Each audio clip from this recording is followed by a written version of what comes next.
English में 100 में 100 score करने का बेस्ट तरीका बताऊंगी, तो बस तुम वीडियो को कंप्लीट देखना, ठीक है। स्टार्ट करते हैं। तो देखो इंग्लिश में ना 60 MCQ के पहले आते हैं, ठीक है। तो 60 तुम्हारे ग्रामर के पार्ट होते हैं एंड 40 तुम्हारे बुक्स के होते हैं, जिसमें prose, poetry and story of English तीनों इंक्लूडेड होता है। तो सबसे पहले गलती पता है तुम क्या करते हो? क्वेश्चन नंबर 1 से बनाना स्टार्ट करते हो, जो तुम्हारी ग्रामर की रहती है, ठीक है। तो 1 पे डायरेक्ट मत जाओ, क्योंकि देखो ग्रामर में मिस्टेक होने के ज़्यादा चांसेस होते हैं। तो पहले जो तुम्हारे प्रोज, पोइट्री और स्टोरी ऑफ इंग्लिश की ना, उसको, क्योंकि उसमें तुम कंफर्म होते हो ये सही होगा। ग्रामर में लाइक तुम्हें लॉजिक लगाना पड़ता है, तो वो गलत भी हो सकता है, सही भी हो सकता है, ठीक है। तुम पढ़े हो तो ज़्यादा चांसेस सही होने के हैं, बट वो गलत भी हो सकता है, ठीक है। तो पहले तुम्हें ये 40 को सॉल्व करना है। और जनरली क्या होता है ना, ये जो 40 वाले होते हैं ना, वो क्वेश्चन नंबर 61 से स्टार्ट होते हैं, तो तुम लोग उस पर जाते नहीं, पहले 1 से करना स्टार्ट कर देते हो। तो वही मिस्टेक है, पहले 61 से स्टार्ट करो। जितना उसमें से तुम्हें आया 20, 30, 40 आया तो वेल एंड गुड, नहीं आया तो 20, 30 जितने भी हो गए ना, पहले उसको करो। फिर बाकी जो तुम्हें ग्रामर, जो तुम्हें ईजियर टॉपिक लगता हो, जो टॉपिक तुम्हें अच्छे समझ में आता हो ना, फिर उस टॉपिक को करना, ठीक है। तो पहले बुक के साइड जाना, कुछ भी हो जाए फर्स्ट बुक पे जाना है, मतलब 61 वाले से सॉल्व करना है, 61 से 100 सॉल्व करना, उसके बाद 1 to 60 पे आना है, ठीक है। क्लियर है? कोई भी कन्फ्यूजन हो तो कमेंट कर देना, ठीक है। एंड फिर आते हैं सब्जेक्टिव पार्ट पे। देखो सब्जेक्टिव में ना, जो तुम्हें एस्से आएगी वो तुम्हें 5 ऑप्शन देंगे, उसमें से कोई एक बनाना है, वो 8 मार्क्स का होगा, ठीक है। इसके लिए टेंशन मत लो, कल से ना तुम्हारी इंग्लिश की सब कुछ अपलोड हो रही है, ठीक है। तो बस तुम रेडी रहना, उसको तुम देख लेना, तुम्हारा सारा कुछ क्लियर हो जाएगा। तो कल से एस्से की ना जो भी इंपॉर्टेंट एस्से होगी ना, वो तुम कर लेना ना, उसमें से एक ना एक आ ही जाएगा। तुम्हें बस उतने कर लेने हैं, तुम्हें पूरा नहीं जानना है। देखो अगर तुम्हारी इंग्लिश अच्छी है तो तुम तो खुद से ही लिख लोगे उसमें, तो फिर तुम बहुत बढ़िया है, वेल एंड गुड, ठीक है। बट लाइक जिसको प्रॉब्लम होती है ना, मैं कल इंपॉर्टेंट वाले डाल दूंगी, तो तुम बस देख लो, ठीक है। कल से रेडी रहना, कल से सब कुछ आ जाएगा। तो ऐसे कर लेना। एक्सप्लेनेशन में भी ना ये 4 देते हैं, 4 तुम्हारे प्रोज के आएंगे, 4 तुम्हारे पोइट्री के आएंगे, ठीक है। 4 में से बस एक कोई करना होता है, ठीक है। तो देखो गाइस वही बात है, बस एक करना है। और इसका भी ना तरीका होता है प्रोज का, कि this line is taken from this, ठीक है। एक चैप्टर नेम लिख देना, and chapter is written by, ऐसा करके तुम लिख दोगे ना, 2 मार्क्स तो तुम्हारे कहीं नहीं जा रहे हैं, ठीक है। 2 मार्क्स कम से कम है। तुम्हें कुछ नहीं भी आता होगा ना तो इतना, तो इसका भी डिटेल वीडियो आ जाएगा, तो बस रेडी रहना, उसकी चिंता मत करो कि नहीं आएगा, वो सब मैं ला रही हूँ, ठीक है। बस ये तुम्हें एक्सप्लेन करने के लिए ना, कि बस 4 में से एक लिखना होता है, 5 में से एक लिखना होता है, तो उतनी भी कोई बड़ी बात नहीं है। और लाइक जो प्रीवियस ईयर में आ चुका है तो उसी से रिपीट होता है, तो इंपॉर्टेंट वाले मैं दे रही हूँ, उसी से आएगा, ठीक है। और बहुत सारे ट्रिक्स भी बताऊँगी जिससे तुम ईजिली याद कर सकते हो, तो तुम बस कल से देखना, ओके।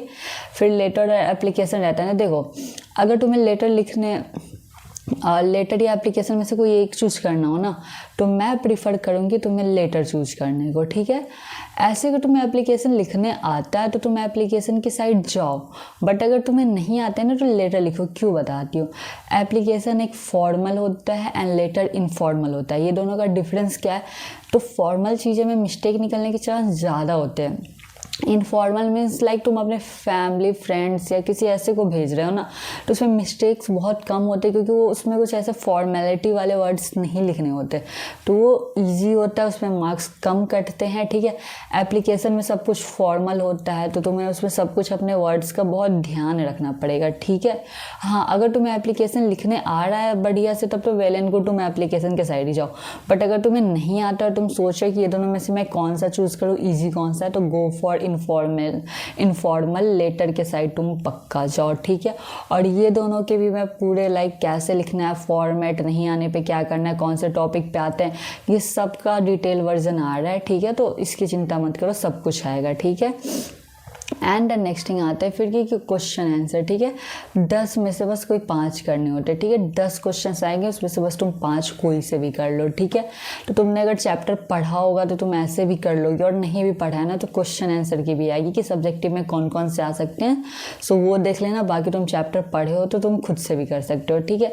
एंड यहाँ पे इंपॉर्टेंट ये आता है, इसमें से ना तुम्हें इसमें से कोई 3 चीज़ें करनी होती है, ठीक है। तो बेसिक मैं बताऊँ 3 चीज़ें क्या कर लेना।